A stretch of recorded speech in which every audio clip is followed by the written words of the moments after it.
Senideok, Jainkoaren pazko pozak bete zaitzatela. Jainko aita honak pozaren pozez bere semea bizirik itzultzen gaitu.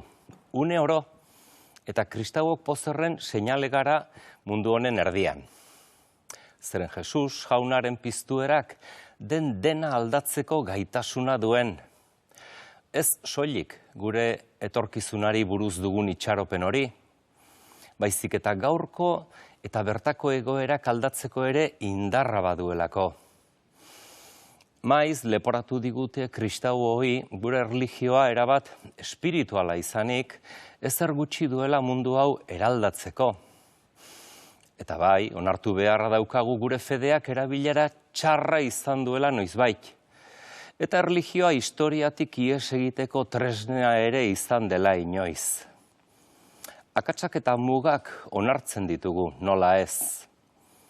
Hasieratik hori hola izan da. Jesusen gizon emakume normalak, mugatuak, arruntak aukeratu zituen eta aukeratzen ditu. Ez nau aukeratu onna naizelako, santu izateko baizik. Seme alaba libre eta zoriontsu. Argatik kristau elkartea munduan hasi zen modu eta estiloa dugu gaurko kristauok eredutzat. Fede kristauna arriskutsua zen, ez erosoa, berria, eta jazartua, persegitua, gizadiaren estatusa hankaz gora jartzen zuelako.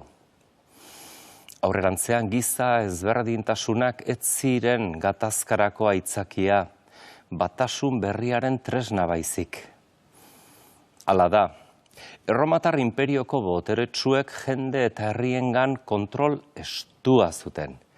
Eta naiz eta Erromak printzipioz erlijio guztiak onartzen zituen, kristautasuna eta juduen fedea ordea imperioko etsaitzat jotzen zituen. Elizak eta sinagogak ez baitzituzten besterik gabe onartzen kultura eta politikaren izaera sakratua.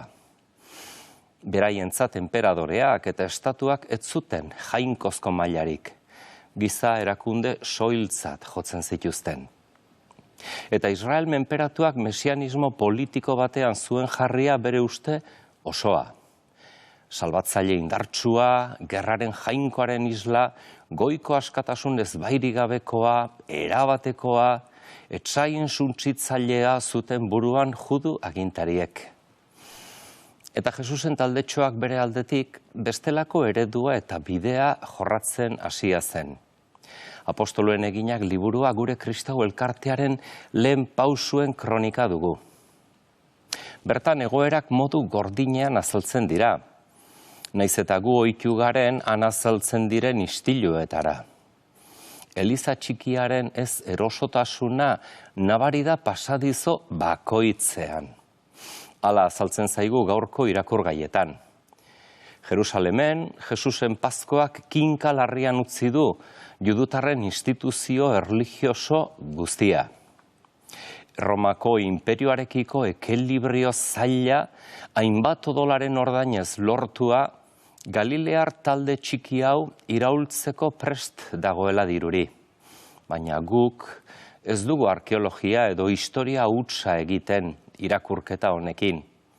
Zer lehenen mendeko Jerusalemen gertatuko tentsio hau gizaldi berritzen da. Jesusen jarraitzaileok benetakoak ez garenean mundutar bilakatzen gara. Ideologiek eragiten duten kulturaren dogmen itoak. Mundutar izan eta gainera munduan benetako eragina izateko indarri gabe. Instituzionalizatu egiten dugu fedea eta erlijio lasaigarri bilakatu. Jesusen espirituak ordea finak eta esaneko egiten gaituen neurrian, munduan presente egoteko indar eta argia ematen digu. Eta eraberean mundutar bilakatu gabe. Munduan egon, mundu honetako ilunpea onartu gabe. Arazo eta gaitzen aurka saiatu, baina mundu hau idolatratu gabe. Arriskutsua benetan, apostoluen jokaera elkartetxoaren lehen ordutan. Ez algeni zuen zorrotzagindu Jesusen izenean ez irakasteko, zuek ordea Jerusalem osoa bete duzue zeuen irakaspenez. Eskema hau oso ezaguna zaiguia da. Egoeraren zaintzaile diren boteretsuek mehatxu beldurgarria sumatzen dute Galilearraiek daramaten estilo berri aske horretan. Eta jakina, ez diote aukerarik eman nahi mugimendu berri horri. Joan bataiatzailea eta Nazareteko Jesus beraren destinoa eman nahi diete horien ikasleei.